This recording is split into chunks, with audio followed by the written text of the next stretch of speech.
xua. Có bao giờ trên trời sao như mắt anh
lo hoài, sáng trưa hay chiều cả ngày tôi cứ nhậu say. Tội nghiệp vợ tôi, một lòng một dạ với tôi, hôm sớm lo cho chồng, chưa một lần giận than bất công. Có khi ra ngoài tôi cứ lén vợ ra ngoài, với bao cô nàng tóc dài xõa đến ngang vai. Tại vì tôi sai nên chẳng lấy lòng được ai, mới yêu ra chân tình chỉ có vợ là yêu mình. Ơi vợ ơi, sao mà em không cười? Ơi vợ ơi, thương vợ nhất trên đời.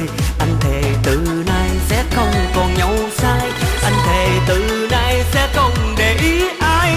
Ơi vợ ơi, bây giờ anh hiểu rồi, anh thiệt không nên để vợ khổ một đời. Anh thề từ nay chăm lo dừng lại tương lai, anh thề suốt kiếp trọn đời không đổi thay.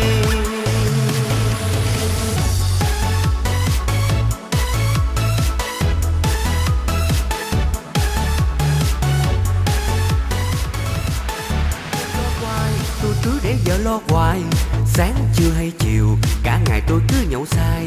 Tội nghiệp vợ tôi, một lòng một dạ với tôi, hôm sớm lo cho chồng, chưa một lần giận than bất công.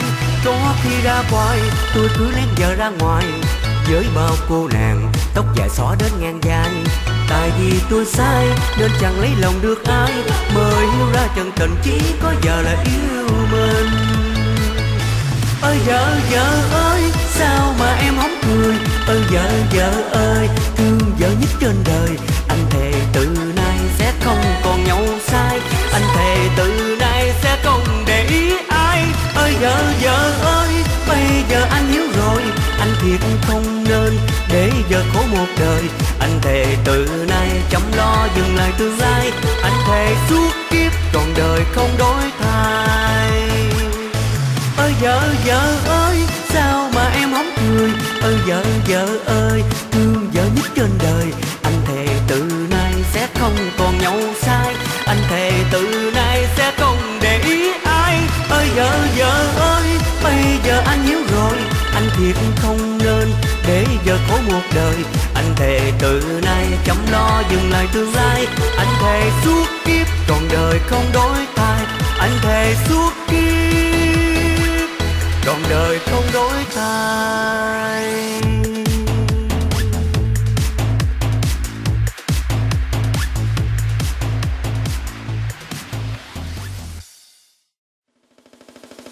Yeah!